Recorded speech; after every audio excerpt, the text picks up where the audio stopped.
Hello and welcome to this interview with His Excellency, Her Majesty's Ambassador to Indonesia. For those who don't know what that means, that's Her Majesty, Queen of the United Kingdom. Mr. Owen Jenkins. Owen is quite a familiar figure in Jakarta already, and has been here for some time, established himself as a very active and visible member of the diplomatic community, and indeed the Jakarta and Indonesian society as a whole. We're going to ask him a few simple questions.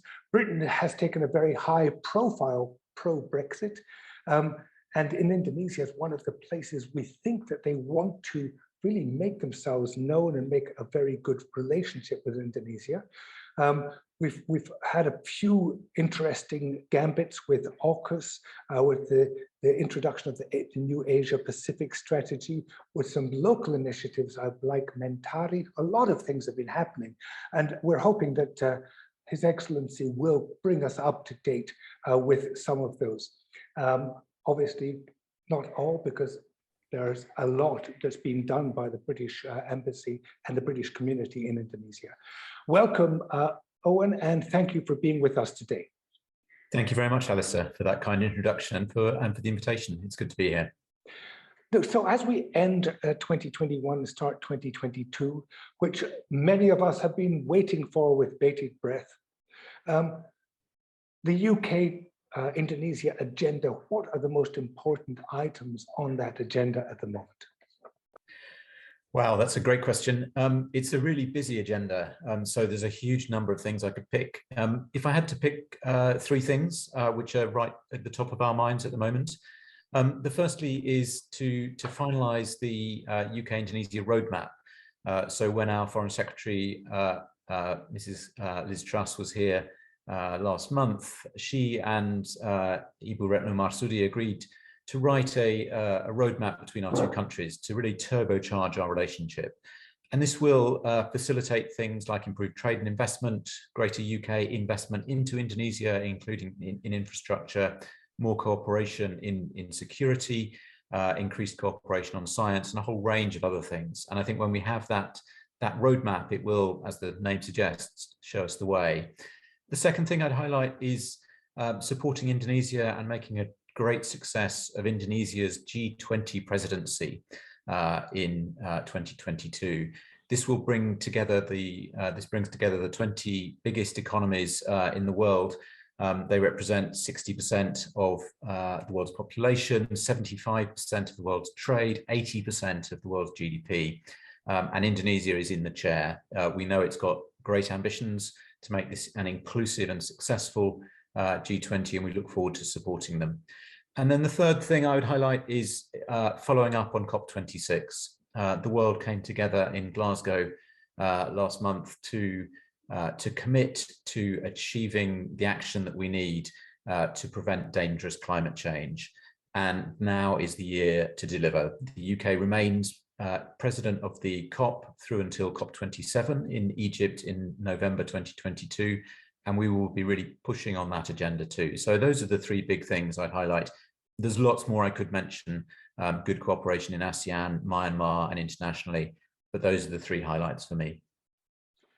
They're certainly all important items, and we wish you the best of luck. And of course, in supporting Indonesia with G20, you're supporting both the British interests, but especially the Indonesian interests. And COP26, likewise, there is such an importance attached to how Indonesia follows up and the sort of technologies that Britain can bring to assist Indonesia in their climate control efforts and the reduction in carbon emissions. Now, just moving, we'll keep up with the following actions on all of those as they happen, Owen, and we wish you the best of luck with them. But post-Brexit, which fortunately is now mostly a thing of the past, apart from a few stragglers that have to be rounded up, there's been a move to get closer to the countries of Asia Pacific, and obviously Indonesia is a very prominent one of them. Has that initiative been successful from what you're talking about with Liz Truss coming here? Seems to have been successful in gaining the attention. What's the measure of success of post-Brexit Asia Pacific strategy? So honestly, you're quite right. Brexit is done, and it's enabling us to reach out to partners like Indonesia. I won't say new partners because the UK is, I think, known and trusted across the Indo-Pacific. But I think the breadth of the agenda that I just touched on in my last answer shows the beginnings of the measure of success. We want that sort of full spectrum, that broad agenda with our partners in the Indo-Pacific, particularly with Indonesia, to work on issues that matter to both of us. And I think that the measure of success will be how successfully and how quickly we can take those things forward. I think there are already some really positive signs that it's working. We've agreed with Indonesia to set up our very first Joint Economic and Trade Committee, which will enable us to target our trade and investment work on things that matter to the two sides, rather than having to tailor them to the 27 members of the EU. We've already shown on the security side that we are committed to this region. You will have seen that our carrier strike group passed through the region on its way from the UK to Japan and back again earlier this year. And I think that shows how committed we are to the region's defence. And overall, we are tilting towards the Indo-Pacific, in the words of our integrated review, which was published earlier this year, which set out, I think, a really positive and ambitious vision for the UK in the world, but in particular in the Indo-Pacific. We're also accelerating our partnerships on climate. And as I've said, this is a hugely important thing to us. We're working very closely with the government of Indonesia in support of Indonesia's own ambitions to make the forestry and land use sector in Indonesia a net carbon sink by 2030, and to go through an energy transition, which President Joko Widodo and his ministers have made a priority. So I think there is already evidence that we are taking forward the post-Brexit agenda, and we see it on the regional stage too, with the UK becoming ASEAN's first new dialogue partner in 25 years. And that will open the way, I think, to a really positive relationship on a new basis with ASEAN. So there's a lot to do, and I think signs that we're already achieving a lot in our new relationship. It sounds very much like it. 2021 has still been quite a difficult year for everybody.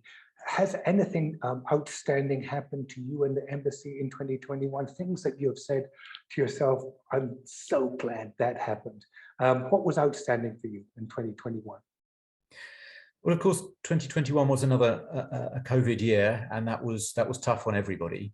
But I think what's really been enthusing for us in the embassy is the amount that we've managed to get done despite the pandemic.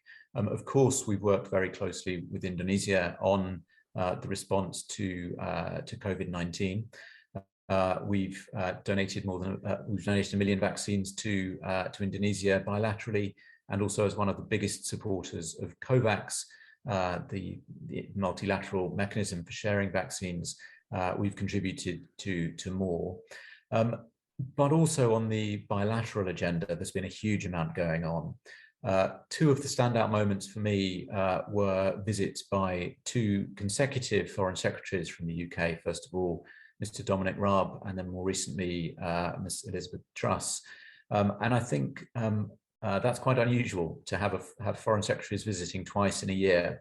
And not only did the visits happen, but they set out really positive agendas for the UK-Indonesia relationship, from trade, investment, security, defence, education, cyber, counterterrorism, and research and technology.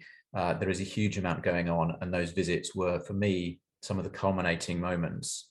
The other moment that I think I would pick out is COP26, where over 500 Indonesians visited, led by His Excellency the President. And I think that the size and seriousness of that delegation really stood out and showed the ambition that Indonesia has to deliver on its climate change commitments, both international and domestic. And I think that seriousness of purpose was was very clear at COP26. I think Indonesia was one of the big delegations there, which really made a difference and helped make COP26 a success. So there was a huge amount going on, but those are the moments I pick out. I would love to have been with the 500 Indonesians in a Glasgow November atmosphere when they discovered that the Northern Hemisphere does get cold. But I think there was a pretty warm atmosphere at COP26, and certainly a great deal was achieved. Now we have to see the follow-up. I couldn't agree with you more. The commitment by Indonesia shows great intent, and that's congratulations to UK for hosting COP26 and making such a success of it. And the Glasgow Declaration, which should hopefully go down in history as something which has followed up very nicely. A lot of people have put their names on that. Now we've had this 2 years of COVID now. GDPs don't seem to have fallen very much considering all of that. I mean, it's quite an extraordinary thing to think that the restrictions that have been put in place, the difficulties in trade, investment, and travel. Has there really been a reduction in trade and investment as a result of these increased restrictions with Delta, now Omicron? Life seems to have continued to go on. I think that's right. And indeed, in some areas, investment has gone up and some areas of trade have gone up.